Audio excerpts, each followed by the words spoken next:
First tonight, the bushfire emergency that left close to 100 people homeless on Christmas Day. A 42-year-old woman's destructive drive through Prospect Vale, crashing into a house and a car. Tasmanians give thanks at Christmas, attending traditional services and helping those doing it tough.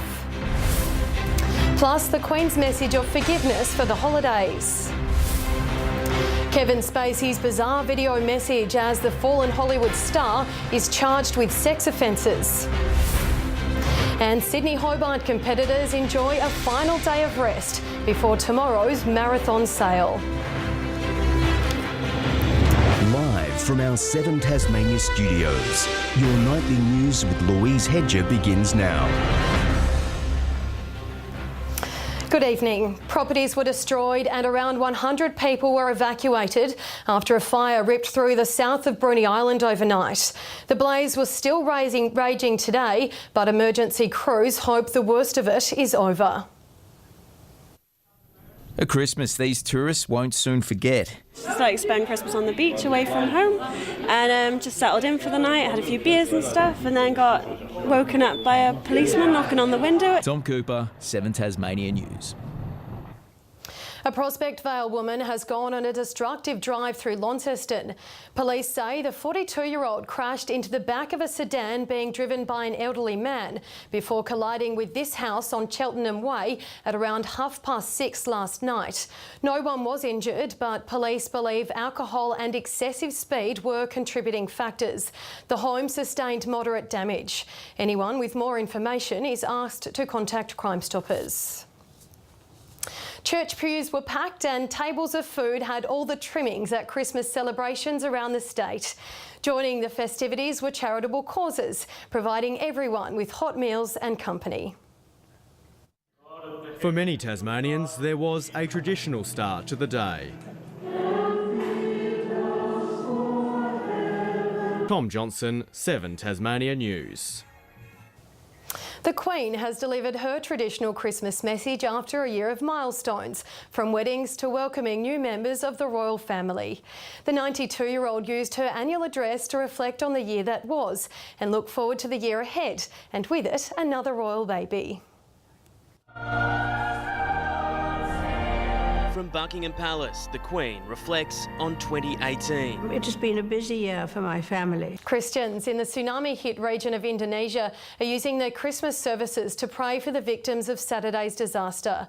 373 people have now been confirmed dead, with more than 120 still missing. Rescue teams spent their day desperately searching for survivors, knowing they're running out of time. The instruments are laid out, this seating for 200. Tonight, local Indonesian Christians will celebrate Christmas amongst the destruction of a tsunami. In West Java, Jeff Parry, 7 News. A Melbourne mother is spending Christmas Day in mourning after she watched her son and husband drown at a notorious Victorian beach. The tragic deaths came only hours after local lifesavers warned beachgoers to avoid the area because of dangerous conditions. A family ripped apart within minutes. It's an absolute tragedy. This poor family will live with this for the rest of their lives. Every Christmas it'll be a reminder of what's occurred. Christmas looks a little different for some of the international contenders in this year's Sydney to Hobart. Many of them are spending the day on their boats with family and friends, enjoying their last day of rest before the big race begins. Forget the sleigh, Santa prefers a jet boat. What a lovely day. Stay with us, still to come in our broadcast tonight. More than 100 tremors as Europe's most active volcano blows again. Also, hundreds of families stranded with their apartment building in danger of collapse. And Christmas cheer for some of our youngest Tasmanians.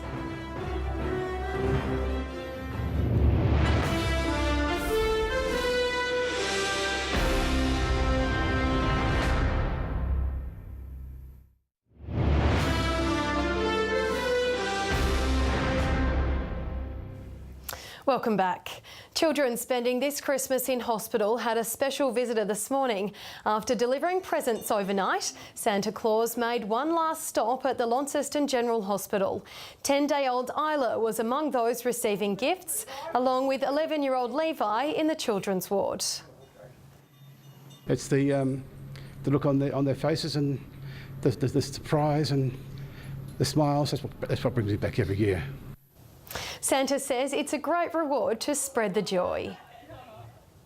While our markets were closed today, Wall Street took another hammering, closing 653 points down, reacting to an increasing list of risks, one being a renewed attack on the Federal Reserve by President Trump, who's likened the Fed to a powerful golfer who can't score. The ASX doesn't reopen for trade until Thursday. Dozens of families have spent Christmas Day evacuated from their homes, uncertain when they can return after their apartments were deemed too dangerous to live in. The units in a Sydney high-rise block have been declared unsafe because an internal wall has failed. Loaded up with presents, Sandy is determined to give her daughter a special Christmas despite being left with nowhere to go. Tom Johnson will join us for all of the day's sport news later in the bulletin.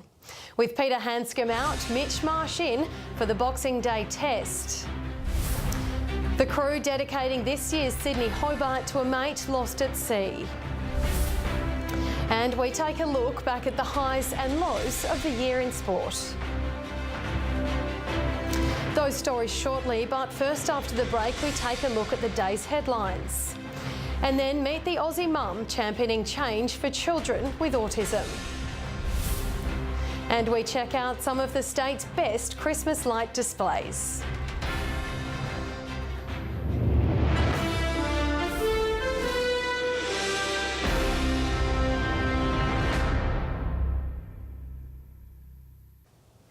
Welcome back. These are some of the stories making headlines tonight. A bushfire emergency on Bruny Island leaves close to 100 people homeless on Christmas Day. A Prospect Vale woman goes on a destructive drive, crashing into a house and a car. 429 people confirmed dead following Saturday's tsunami disaster in Indonesia.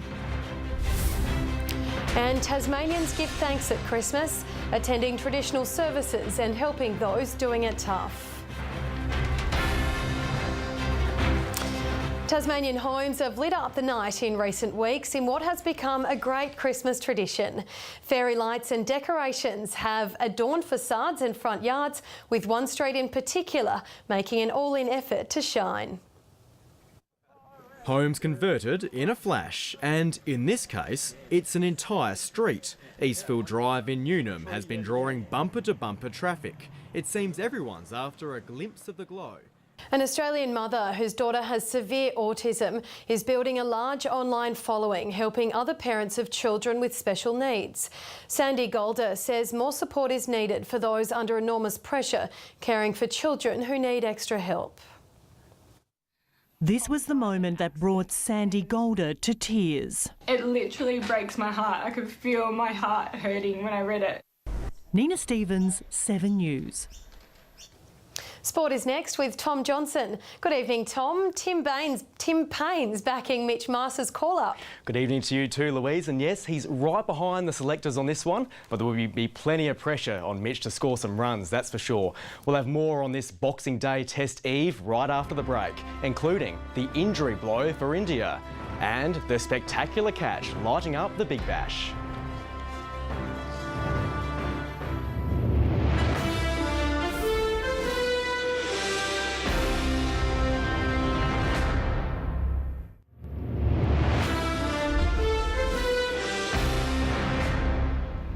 Welcome back, everyone. Australian captain Tim Payne has backed the decision to recall Mitch Marsh for Boxing Day. Payne is confident Marsh can prove the doubters wrong at the MCG, while India has suffered a major injury blow on the eve of the third test.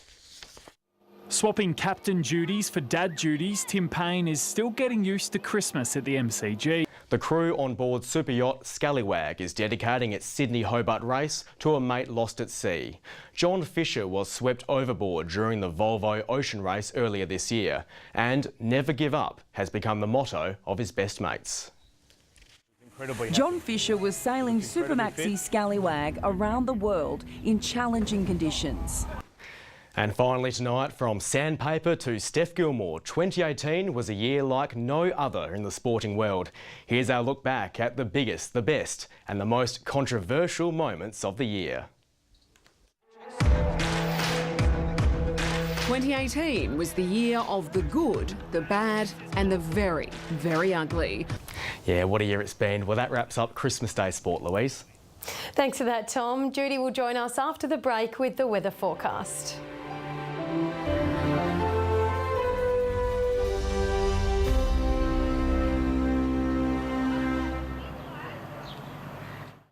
Good evening.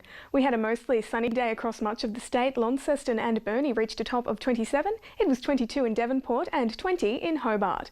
Ouse climbed to 25, Smithton 24. It was 23 at Lyweenie, 22 at Grove and Friendly Beaches, 21 at Flinders Island and Low Head. St Helens got to 20 and 19 at King Island, Maria Island and Strawn. We had low-level cloud about the east coast and over Flinders Island, high-level cloud elsewhere. Zooming out, middle and high-level cloud associated with a cold front moves across Tasmania. The southeast of Australia enjoyed clear skies and there is thunderstorm activity across the far north. Tomorrow, a cold front approaches the Bight. A pair of high-pressure centres sit over the state and in the Tasman Sea. Winds tending 5 to 15 knots northeasterly and up to 20 about the east in the afternoon, swells up to 3 metres. A possible shower in Hobart tomorrow, a top of 20, 21 for Geeveston and partly cloudy for Bothwell, 23. Launceston will reach 26, Devonport 21 and 26 also in Cressy. A partly cloudy day for Burnie, 22, 20 in Strawn, Curry sunny and 19. A possible shower for St Helens, 21, 20 for Swansea and 19 degrees in Orford. UV extreme across most of the state.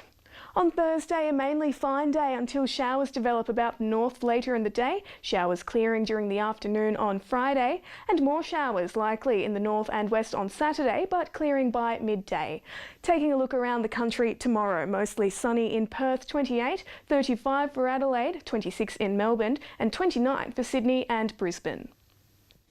And currently in Hobart, it's 16 degrees, mostly cloudy, Launceston 21 and sunny, and Devonport 21 also sunny. Thanks, Louise. Thanks, Judy. That's all your news for now. Thank you for joining us tonight. On behalf of our team, we wish you all a safe and happy Christmas. Good night. Happy Christmas. Okay.